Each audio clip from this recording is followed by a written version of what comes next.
J'ai actuellement en ligne de l'antenne internationale l'ambassadeur Medhat Mligue, ex-ministre adjoint des Affaires étrangères. Monsieur l'ambassadeur, toujours vous êtes le bienvenu et merci beaucoup pour nous rejoindre à travers la ligne.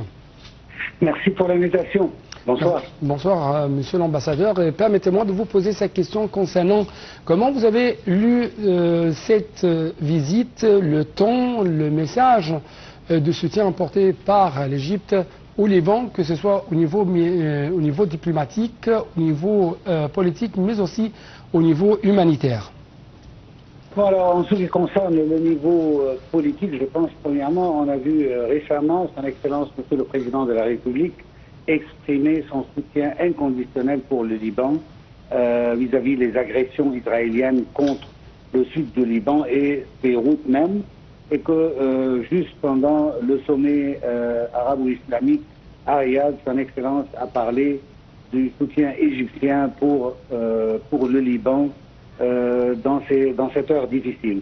Je trouve aucune surprise que son Excellence, M. Badr Abdelatif, s'est rendu au Liban pour exprimer d'une manière pratique le soutien de l'Égypte avec une quatrième cargaison, comme vous venez de le dire, d'aide humanitaire qui est présentée de l'Égypte au peuple libanais frère. Je trouve que ce message politique est très important, que ça soit sur le niveau politique ou sur le niveau humanitaire. Le Liban a vraiment besoin de notre soutien, notamment qu'il n'y a aucune sanction contre l'État hébreu en ce qui concerne son agression vers les peuples arabes et certainement les génocides qui sont en train de prendre place à Gaza et en Cisjordanie. Malheureusement, les messages qu'on reçoit de l'autre partie, que ce soit de l'Israël ou de son inconditionnel soutien de la part des États-Unis, parlent autrement. Oui. On vient d'entendre les nominations du président élu Trump. Alors tous les membres de son cabinet qui vient de nommer sont des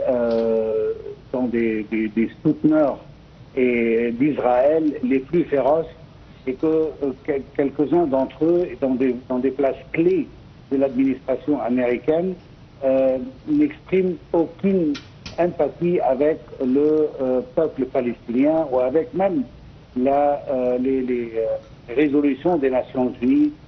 Quelques-uns refusent même d'appeler les territoires occupés des territoires occupés, ils trouvent qu'il n'y a même pas de territoires occupés. Alors, je pense que la région risque de tourner vers un virage très tendu, que la situation doit être bien exprimée de la part des pays arabes, des pays islamiques, comme exprimé pendant le sommet de Riyad, pour avoir une vision unique envers ce conflit qui a duré maintenant des décennies et qui risque de mal tourner à ce moment-là.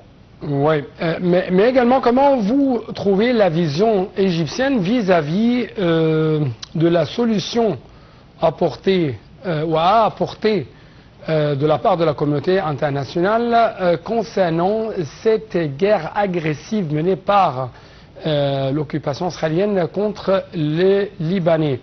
Bien sûr, il y avait des déclarations très provocatives de la part de hauts responsables israéliens vis-à-vis du Liban et de la suprématie, l'hégémonie de l'État libanais.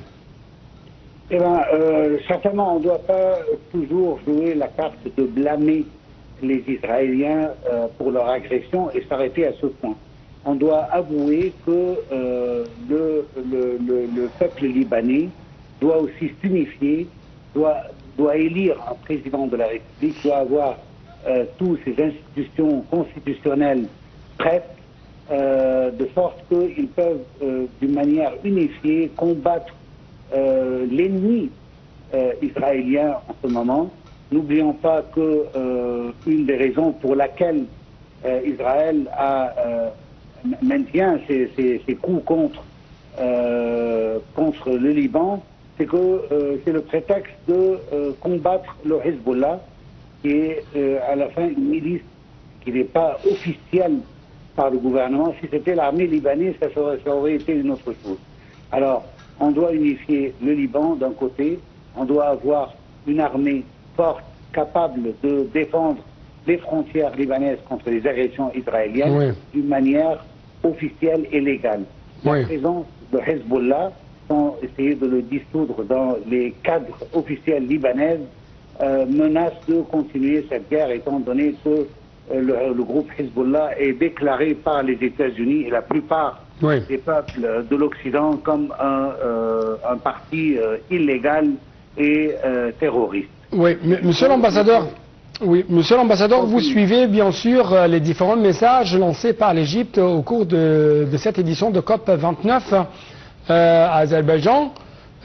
Bien sûr, Dr Moustapha Madbouli, le Premier ministre égyptien, a appelé à un soutien mondial plus fort pour l'atténuation du changement climatique lors de cette édition, mais aussi il y avait, si je peux dire, des mises en garde de la part de l'Égypte vis-à-vis de l'impact négatif des conflits régionaux et internationaux sur le domaine de la lutte contre le changement climatique, notamment sur le financement consacré, la transformation verte, le projet de développement durable, ainsi de suite. Comment vous avez vu de telles mises en garde égyptiennes?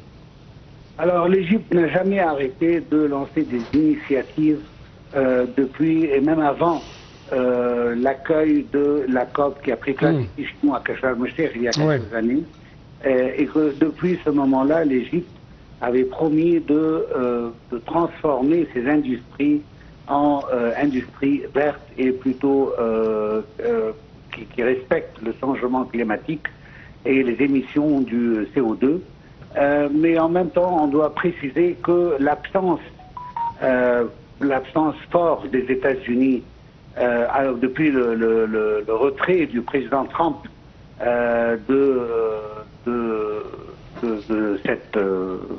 ce forum, et il y a aussi une grande majorité des pays occidentaux qui ne veulent pas payer les taxes, et je ne parle pas ici de taxes monétaires, mais plutôt des taxes qu'on doit payer dans les industries pour modifier et pour alléger les émissions du CO2.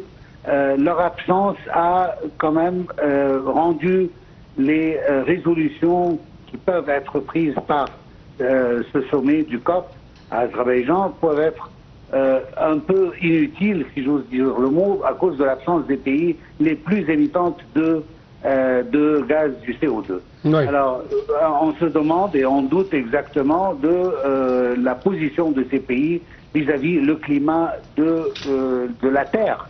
Parce que c'est pas seulement le climat des États-Unis, mais c'est le climat du monde dans sa totalité, et que les dangers du changement climatique vont toucher tous les pays, qu'ils soient des pays avancés ou des pays en développement. Et malgré les initiatives égyptiennes et les déclarations égyptiennes que vous venez de mentionner, mais on doute fort que cela peut être exécuté en une forte manière avec l'absence de ces pays occidentaux. Donc, monsieur l'ambassadeur Medhat Almilghi, ex-ministre adjoint des Affaires étrangères, pour de telles explications, je dois donc encore une fois vous remercier. Et je dois vous rappeler, chers téléspectateurs, que le Premier ministre, Dr Moustapha Madbouli, a prononcé l'allocution de l'Égypte au nom du président Abdel Fattah al-Sisi lors de sa participation à Bakou, en Azerbaïdjan, à la 29e conférence climatique de l'ONU. En fait, le chef de gouvernement avait participé à une table ronde consacrée à l'allègement des conséquences des changements climatiques. Il a de même tenu une série d'entretiens avec un nombre de chefs d'État et des institutions internationales, toujours en marge de sa participation à ce grand, colossal forum climatique mondial. Les explications avec Sarah Maghrabi.